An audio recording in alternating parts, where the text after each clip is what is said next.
Hi, it's Gwyneth here on a Fabulous Feelgood Friday, teaching emotional intelligence to create brilliance and ensuring to the best of my ability that you feel good about being you. My parents and we are just coming up to the end of week 3 of I don't want to call it isolation because I don't consider it isolation. We're at home, although Austria only said 2 weeks ago. 3 weeks ago, I was already hearing a lot of stuff from other countries, and my parents are very precious to me. So we just talked about it. We made a decision 3 weeks ago already. This is what we're going to do, and it's absolutely fine. And I hope that you are washing your hands carefully, even when you've been to the supermarket, wearing rubber gloves, potentially plastic gloves when you're going shopping, social distancing. And I know it can drive some people crazy, especially if you're in a small space.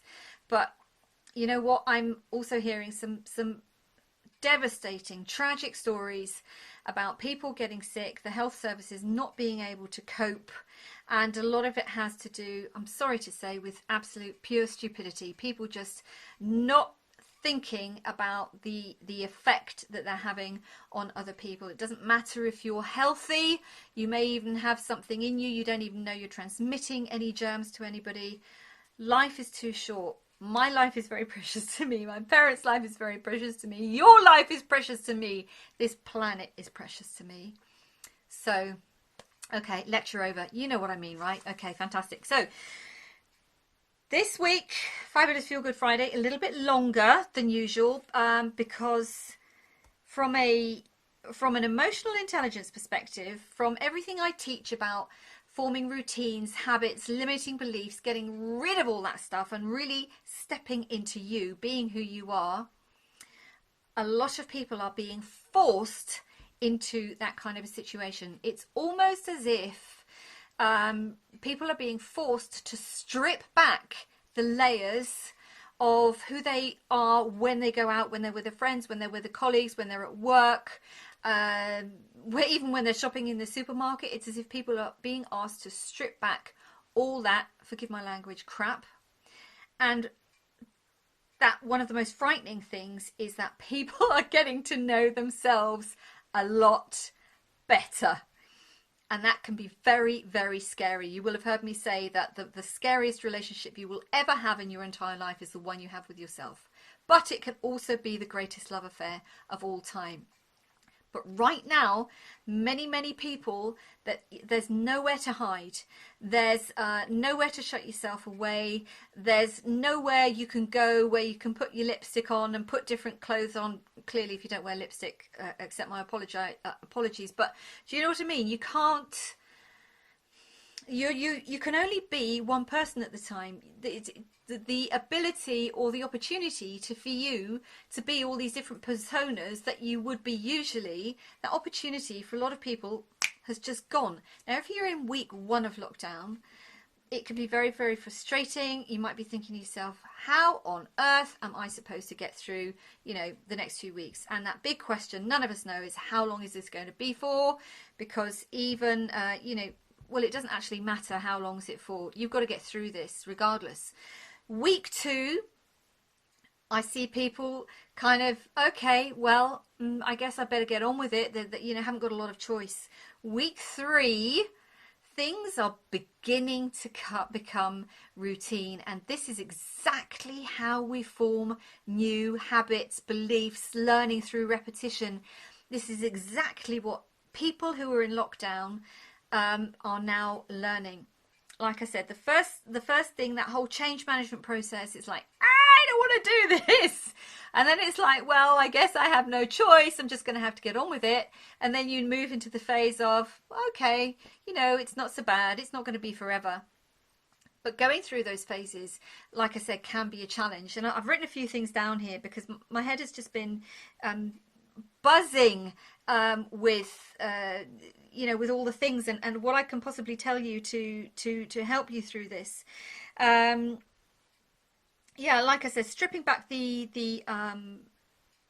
unnecessary stuff, the persona, the facade that you put onto other people, that is all, it's all cracking and falling to the ground. It's almost as if you are having a meeting yourself all over again, and meeting your family all over again, and that can be really scary as well. Believe me, my mum's driving me crackers.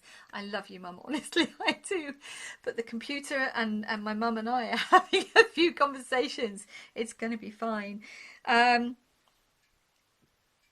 it's also something that also has come up this week, is that you are not your job title. Now, again, I've said this many, many times before.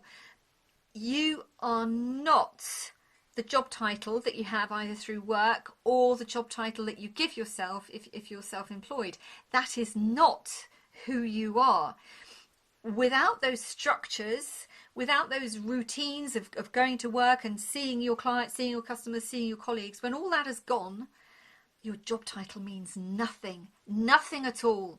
Now, if you've been in any of my workshops, particularly working in organisations, businesses that have been around for a long, long time, a lot of these businesses were created, were founded 60s and 70s of the last century, where hierarchy was important because of where we were socially, because we wanted to know who was the boss, we wanted to have a regular salary, we wanted to put a roof over our heads and be able to feed our families.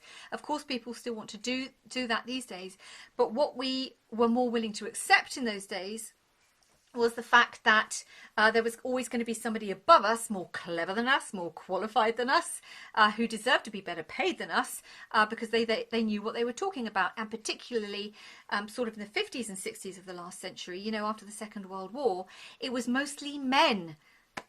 I love men, don't get me wrong, this is not a gender bashing exercise, but it was mostly men who were in that situation. They were the people who'd been to university. Not many women went to university before the Second World War.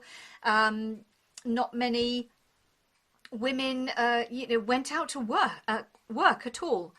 And so socially, what's happening now is, hopefully, I think it is, I'm hearing it is that when you understand that you're not your job title, regardless of what that job title is, when you understand that your pay grade does not reflect your value as a human being, when you can understand, when, like I said, when all those layers are being stripped away, it's like, wow, you know what, actually, I'm okay. I'm doing this and I'm all right. And money and status and job titles and all those other things, they are so irrelevant right now. They don't matter. So when you go back to work, remember how you're feeling now, or remember how you were feeling last week, or remember how you're going to be feeling next week. Potentially write it down. You know what? I've got an A4 pad. I write down stuff all the time because these things coming into my mind. Write it all down. You now have a fabulous opportunity to set some new personal boundaries, to understand that from a human perspective, you are more than capable of getting through whatever crisis, pressure, stress it is that you think is happening, because I know that you have the strength inside of you, but I also know that many of you will have been telling yourselves for a long, long time, because of the hierarchies you're working in, because of the structures you're used to working in, that you will have been telling yourself that I can't, or I'm not good enough. You know, the whole imposter syndrome thing. You are fabulous. You're going to get through this. The children are not going to leave home. You are not going to end up in a pile on the floor. It might not be easy. There might be times when you want to tear your hair out, especially if no hairdressers go online anytime soon and start giving us lessons about how to trim our hair. I think that's one of the people I miss the most, is my lovely hairdresser. Oh, crikey. But you've got this. You've got this.